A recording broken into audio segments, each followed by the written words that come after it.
Hello, everybody. We'll just get started in just a minute. Thanks for joining if you're early.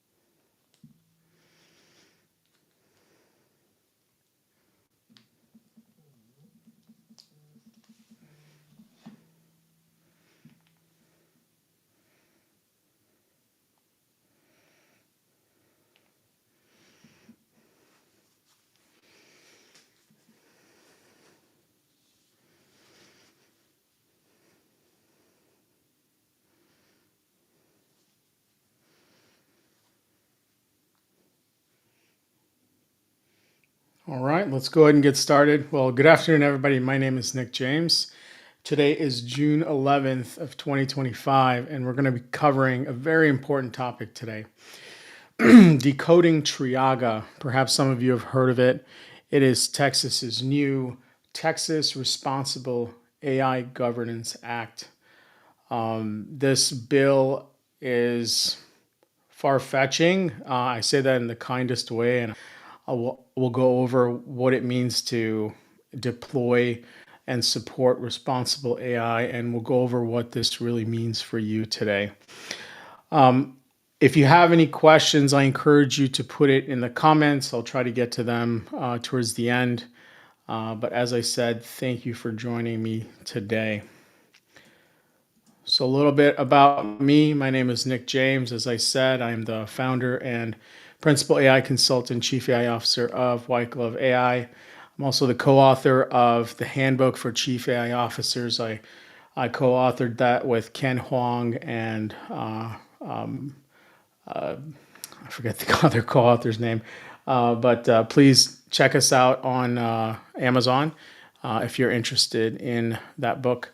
I've spent 16 years in cybersecurity, ranging from large companies, starting with the United States Marine Corps, learning how to do cybersecurity in the Department of Defense, all the way through to large companies like HSBC, Dell, Bank of America, Deloitte, and most recently AWS, and then a little bit of Blue Cross Blue Shield.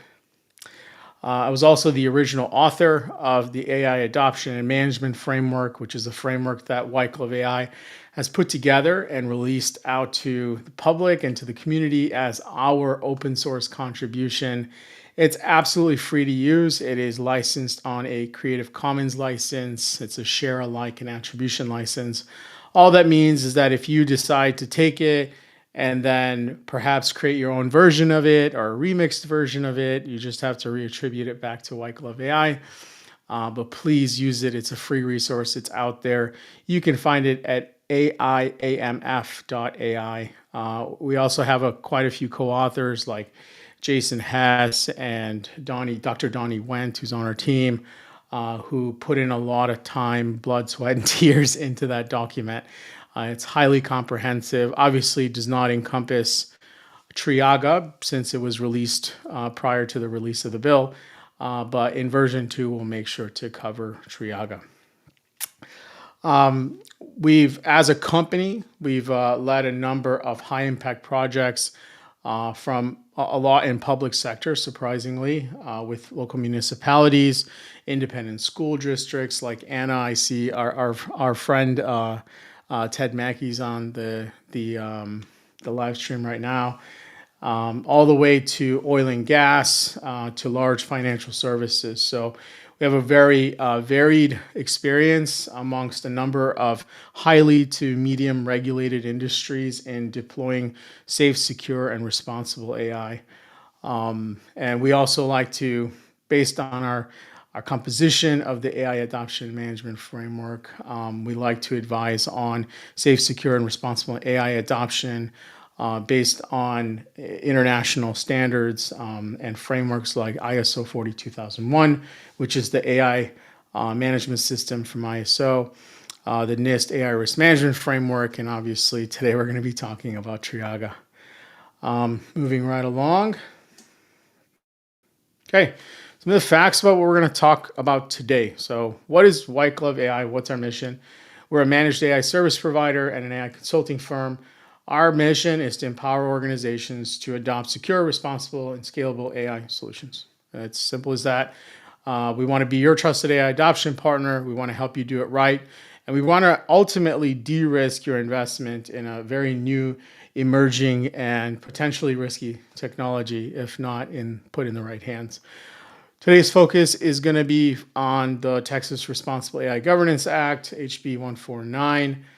The current status of it is passed the House and Senate. It is on Governor Abbott's desk awaiting signature. If he does sign it or he doesn't sign it, it will become law by September 1.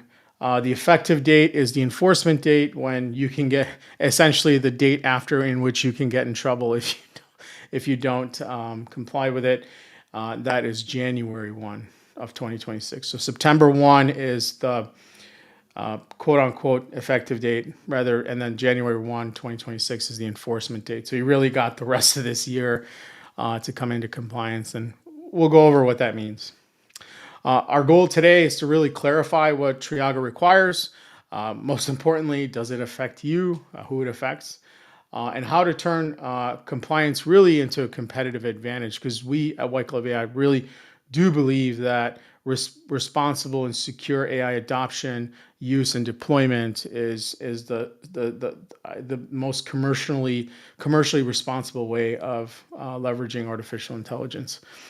And then we'll cover applicability, where we'll define what a developer is, a deployer, a vendor, and frankly, it doesn't matter what your size is. You can be a small, tiny small business like WhitegloveAI, and you are in scope. Okay, moving right along. So, what's going on? Why Texas? Why is Texas leading?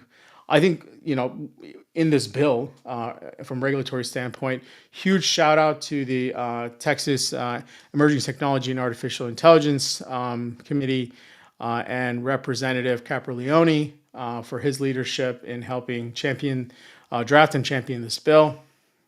So here are some few facts. We're leading the way in innovation.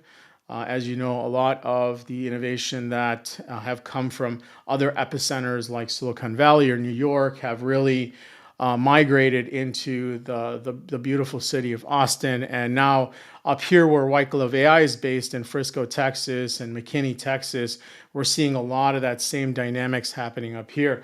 So it was in the best interest of our political leadership to put something forward before it's too late. So just as we saw with privacy, where Europe decided to put in the GDPR for privacy as the privacy rule, Europe also put in the EU AI Act, right?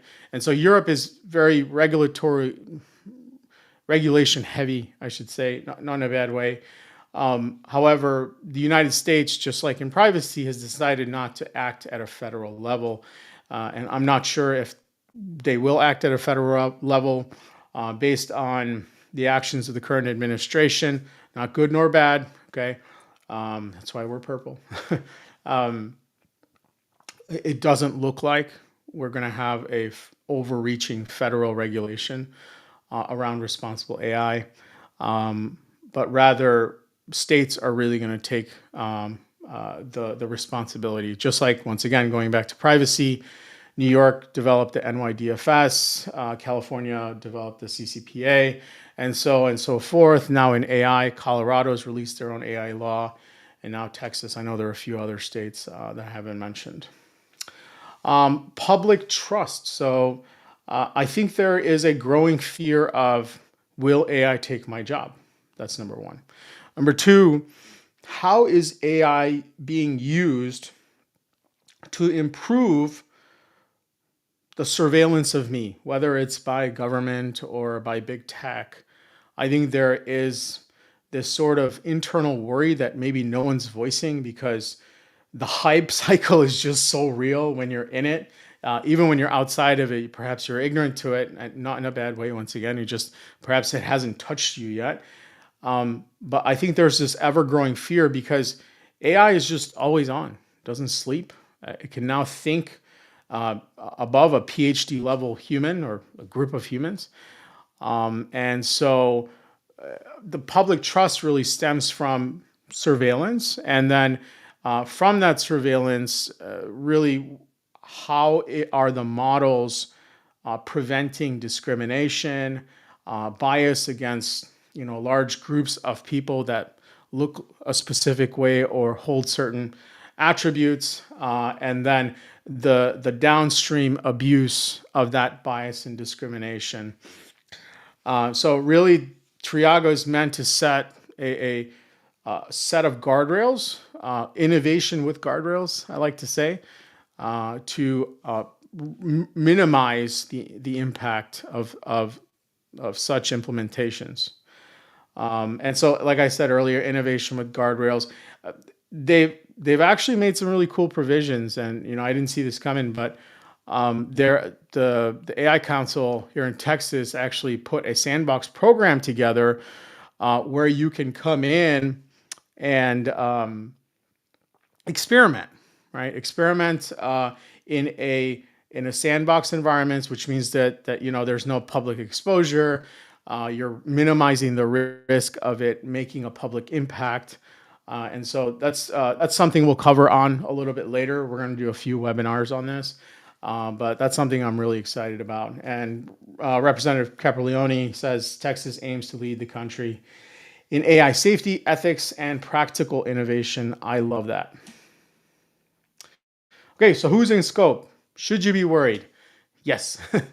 If you promote, advertise, or operate in Texas, effectively any entity with business operations here in the state. So if you're listening and your company that you work for, the company that you own or run or operate is here in Texas, then you're in scope.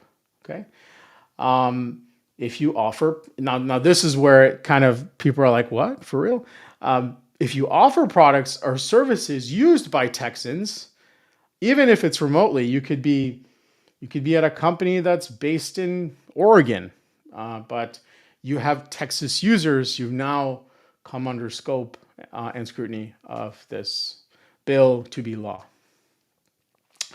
And then develop or deploy AI systems used in Texas. So this kind of removes the gray area between that first bullet point and that second bullet point.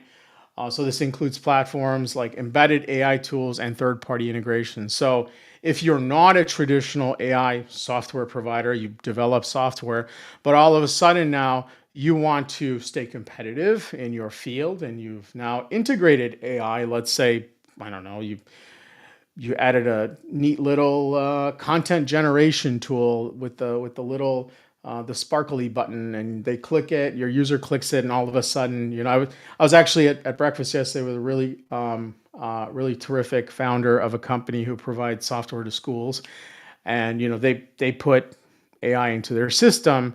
Now, traditionally, they would be like, well, I don't think this applies to us, but it actually does, because they added an AI feature into their platform. So that covers off that third bullet point. Okay. Key definitions, there are a bunch of them, not too many, but these are the big ones I really want to hit on. Artificial intelligence system, I'm going to read off the slide because this is nearly verbatim. I took liberties to, I guess, abbreviate a few things, but machine learning and related technologies using data to train statistical models for human-like tasks. That is the abbreviated version of the artificial intelligence systems, and they provide some examples like computer vision, natural language processing, content generation, which is like all Gen AI. Deployer. What is a deployer? A person who deploys an artificial intelligence system for use in the state. A developer. A person who develops an artificial intelligence system that is offered, sold, leased, given, or otherwise provided in this state.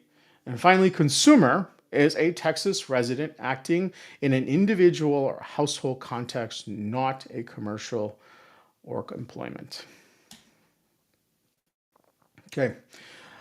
Core protections. Now that we've gotten past sort of the legalese, let's get into what does this do for Texas residents? Okay. And then conversely, if you are a business here in Texas, what does it do for your customers? Whether your customers live here or not, you're in scope because you are based out of here in Texas. Number one, governmental social banning. So state entities cannot use AI to evaluate or classify individuals for social scoring. There is a very popular country that's very big that uses artificial intelligence to provide social scoring for their people. They score based on like perhaps your driving habits, your criminal record. So there are a number of different factors this other country uses. This is illegal here now in Texas. These social scoring, they're afraid that it leads to unjustified detrimental treatment or infringes on constitutional rights.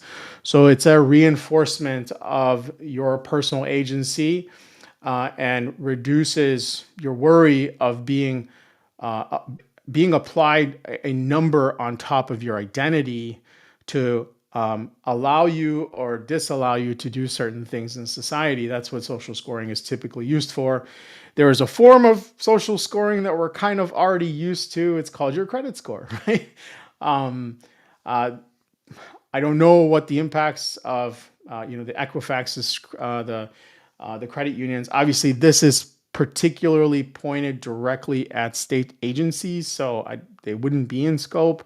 But I'm just providing an alternative sort of analogy of what it would be to have a score. And the only one that we're familiar with is the credit score. Next, AI disclosure requirements. So state agencies must notify Texans. And this, obviously, this is something that we're deeply connected with and advise our public sector clients is that if let's say, the city of Frisco is using our AI voice phone system, which they are, we advise, and it is implemented this way, that the phone system introduces itself as an AI assistant. Okay, so per the law, state agencies must notify Texans when interacting with AI in plain visible language. So visible, I think, can be manipulated because if it's auditory, like it's a phone call, as long as it's in plain language, it says, I am an AI assistant here to help you with XYZ, right? That would be in compliance. However, there is no universal disclosure to mandate for private sector companies. So if your company is using AI to service customers and you are here in Texas and you are under scope of this law, you don't need to disclose that to your customers. This only applies to state agencies. Okay. Next is biometric data use. Okay. This one's important. Limits on uniquely identifying individuals using biometric data or publicly sourced images without consent. Okay. Hang on one second. Yeah. Especially on infringing on rights. Collecting biometrics for authentication is allowed with no consent, but with retention limits. So what does all that legalese mean? It purely means that there are very strong limits on using biometric data to identify a person. Unless it's, let's say it's for your bank who has collected your voice print to authenticate you when you call in. Or perhaps it's a bank that's using something like Face ID, right, to perform a background check or something like that, right? So as long as the biometrics is being collected for the purposes of authentication or authenticating you to your identity, there are some retention limits, but they don't need to gain your consent. However, on the other hand, if it's being used for other purposes, you definitely need that person's consent. Next, political viewpoint unlawful discrimination prevention. So AI cannot be developed or deployed with intent to limit expression, opinions based on political stance, censor political speech, or unlawfully discriminate against protected classes. Okay. So I think that's pretty self-explanatory. We cannot use AI to silence a voter group, for example, right? Next is prohibition on certain illegal content. I think we're all worried about deepfakes, right? We've heard so many examples of. I know there was a company, I believe in Singapore, where the CFO was deepfaked. There was a call made to a low-level treasurer in the company, and he asked that treasurer to deposit a very large sum of money. And obviously, there was urgency. There was a story concocted about him being in trouble or in harm's way. And so she went ahead and did it, and they lost, I believe it was like $20 million. But we see it every day, especially now with Google's VO model out. I mean, it's getting really difficult even for me who sees it every day. The the ability to distinguish between AI generated videos and real videos. So it is so clearly, as it states in the law, it's unlawful to develop or deploy AI systems with intent to maliciously generate unlawful or harmful content. This includes like sexually explicit things that perhaps, we've heard of stories where high schoolers have perhaps taken a girl or a boy's face and put it on a pornographic content, either a video or an image. That is completely illegal. I mean, that should have been illegal before, perhaps it was. And obviously, deepfakes or impersonations. And then finally, malicious use ban. It will be illegal to build or deploy AI systems designed to encourage self-harm, violence, or criminal behavior. Moving right along. This is the one that hits hard, folks. No small business exemption. Previous versions of the bill, when it was in draft, did have exemptions for small business, but no excuses now. It doesn't matter what your size is. If you fall under the applicability criteria of, remember, number one, if you are based here in Texas and you're a company and you're using artificial intelligence, you're in scope. Number two, if you are a company based out of Maine, right, and your customers live here in Texas, you're in scope. And it doesn't matter what your size is, right? Even if you're a small business, like I said, there used to be exemptions for small businesses that fell under the definition of a small business, I believe, by the Small Business Administration, but that was removed. Okay, next, moving right along. Hopefully everybody can hear me okay. If you can't, just throw a comment in there. I'll see it and I'll adjust. Okay. So why do we think TRAIGA might be good for businesses? Number one, it's going to promote clarity and trust. I think one of the biggest barriers, especially selling B2B or business to business, and even now B2C, is that, and I'm going to simplify this, when you're considering the purchase of something, either as a business owner, operator, or a decision maker at a business, or a consumer, a parent, a father, a husband, a wife, whatever, right? Whether it's in personal life or professional life, the first thing, what do you look for? Reviews, right? That's why companies like G2 and Trustpilot, that's the whole reason they exist, right? It's the public validating your purchase, right? Their opinions validate your purchase, because you don't want to be the first person to purchase it and then find out that it's messed up and have lost a bunch of money and time.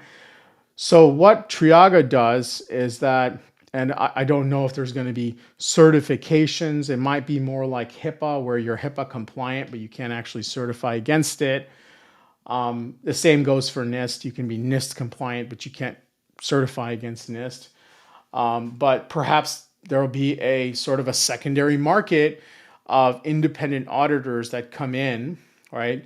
White Glove AI helps with preparation. We don't help with certification, but that come in and provide an independent audit that you have these certain artifacts that prove your compliance towards TRAIGA, and that can bolster and improve your ability to build trust in a much quicker manner with your customers. And so, number one, the customer needs to understand what TRAIGA is, right? They need to know what kind of core protections, like we spoke about earlier, are included and how that relates to what they're buying, right? Responsible innovation is next. I mean, we've been going really fast, folks. I mean, what used to feel like months now feels like days, maybe even hours. There isn't a day today where there aren't monumental, like, worldwide, Apple's worldwide developer conference type announcements happening every day. That conference used to happen like every year, and it still does, but I'm saying the pace of innovation introduces WWDC worthy announcements nearly on a daily basis, maybe conservatively weekly. Okay. So it's really important that while we are running as fast as we are, that we are taking care to be diligent about due care for our customers who are the end clients who are collecting data from, and that we are through commercially reasonable means protecting their data, handling their data, and now processing their data, avoiding bias, avoiding discrimination, right? That's really what responsible innovation means. And when we have a healthy ecosystem and balance between responsibility and innovation, that's when the ecosystem thrives. Okay. I'll make a funny analogy. It's like, the plants give the herbivores food to eat and grow, but then the threat out there is the lion that eats the antelope, right? And so there's that balance, right? Where you can look at the plant as providing sustenance or innovation, and the lion is kind of, provides responsible control of population growth, right? So there needs to be a balance between responsibility and innovation. Next, enhanced consumer protection. Obviously, this is for your clients if you're a business owner, operator, or if you're a consumer. We're all business owners or operators or decision makers in some way, shape, or form professionally, but we're also huge consumers. So this should benefit us on both ends. And finally, I think responsible innovation lends itself to market leadership. I think a lot of innovators will think doing things responsibly, kind of measure twice, cut once attitude is going to slow them down, but we think otherwise. Okay, so some potential impacts of TRAIGA. Number one, there's some effort that comes along with complying or furnishing artifacts and evidence to show that you comply. Now, those artifacts aren't going to be demanded of you from the way we understand it. Not going to be demanded of you immediately, but perhaps you come under scrutiny of a potential violation. That stuff is going to need to be date stamped, like you didn't do this yesterday because you found out you got in trouble yesterday. You need to have done it when in the past to show that you set, let's say, a policy, and that policy was implemented, it was followed, it was measured, it was enforced, right? You can't just hurry up and make documentation last minute just because you got in trouble. Innovation stifling. Some argue regulations can, hinders innovation, but as I said earlier, I think it leads to a healthy ecosystem of producers and consumers. And then some nuances and interpretation of law. Obviously, I'm not a lawyer, but there are lawyers out there who talk about TRAIGA already. So, based on our research, practical application by the Attorney General will evolve. And so it's really important that businesses like ours, especially small businesses with just a growing ecosystem of startups, especially up here in North Texas, need to have a voice. So I think that the EDCs, the chambers, they all do a terrific job of giving us a conduit, like a microphone, into Austin to help further shape this. Right. This is the first version. So some support for innovators. Obviously, like I said, we're going to have a voice down in Austin. The Texas AI Council will continue to provide guidance and potentially more webinars like this. Although we're a private company, we have a vested interest in this.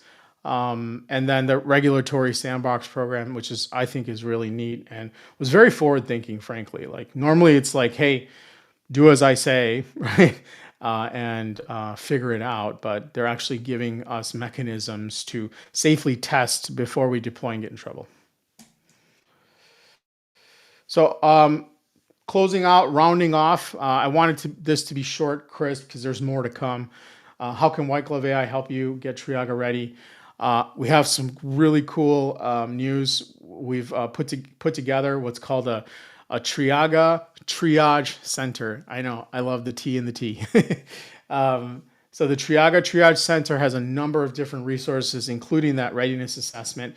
It's a light version, but you can just go on there. I have a QR code on the next slide. You can just scan it with your phone. So the TRAIGA readiness assessment help you evaluate your current AI practices against specific requirements of the law. Policy and procedure development, obviously, like implementation, it starts with policy. Policy is the voice of leadership, right? And then procedures and standards and processes are the implementation of that policy, the legs, arms, the feet of your policy. We can help with that. Ethical AI framework design, regulatory guidance and training. I want to be very clear with you. We will help you prepare. We cannot certify you. We cannot ominous dominus you. We can. This is all very new and developing. So we are out there looking for law firms that specialize in the saying, yeah, you're good part of it. So we're going to be partnering with a law firm that has the authority to say things like that. But we do, from our knowledge and experience and multitude of years in cybersecurity, this kind of a walk in the park for us. It's just new technologies, new rules, and then strategic advisory. So closing it off, as I said, the triage center, the TRAIGA triage center, say that like 10 times fast, record yourself and send it to me. I'll send you a $15 Starbucks gift card. So we have the readiness assessment that's on there. It's at the bottom of the page. We have a really cool TRAIGA AI agent. You can ask it anything. It's going to ask you for some information, but that's the price for free information, right? You have like specific questions, go ask our agent. It's free, it's open, you can use it right now. Just if you want to get to the TRAIGA triage center, just scan this QR code with your mobile phone, or if you don't have a phone with you that can scan a QR code, take a screenshot of it, or you can just go to the WhitegloveAI website. It's literally right under the hero section, the top section. There's a banner there that says visit our TRAIGA triage center. You can click on that. And then we've also developed a reader-friendly version of the full bill, because it's kind of hard to get through. Not that it's, yes, of course, all laws are dry, but it's just, there's a lot of syntax, and there's a lot of like punctuations, like underlining, and it's just really hard to read, especially for people like me. I have ADHD and I have dyslexia, so it's really hard. So if we've created a simplified, just no formatting version that you can even drop in like a text to speech. Like 11 Labs has a free app that you can download from the App Store. You drop this PDF in there, and it'll read it to you. I'm a big Audible fan, so and then finally, we created a FAQ section that speaks around TRAIGA. I think there are a lot of questions that are not addressed specifically by the law, and I think it's very informative. So please go out there, check it out, take the assessment, use the AI agent, And then please follow us at White Glove AI's LinkedIn page. We will be hosting another webinar on going from policy to practice. Like, how do you do this? How do you actually implement it? Like, how do you become in compliance to it? You only got till 1 January of 2026. That's just a few months away. There's even a neat counter. I think we're at 203 days as of today. There's a neat counter on our website. Anyway, I see a lot of great shout outs and thank yous. Thank you, uh, Amina, and thank you, Ted. I don't see any questions here. So I'll just hang around for just another like 5 minutes. If there are people on the live stream that want to ask questions, please feel to drop it in, and then I should be able to see it. Let me actually log into the LinkedIn stream.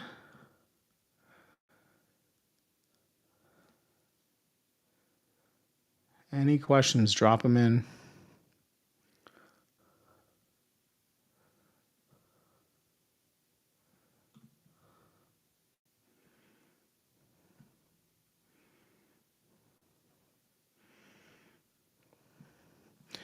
I'm actually going to come into the live stream to see. There we go. Sako. All right, folks. Looks like no more questions. All right, very good. Well, if nothing else, please do reach out to us if you have any questions about this. Obviously, everything's just developing slowly, but we want to have answers for you. We want to be your trusted AI adoption partner. That's our go-to-market slogan. It's the first thing you see when you go on our website. We want to be your trusted AI adoption partner. We want to help you do it securely and responsibly. Okay. Thank you, everyone. Make sure you follow the White Glove AI LinkedIn page. I'll post about our next webinar on going from policy to practice. Um, if there's nothing else, I bid you all a wonderful Wednesday.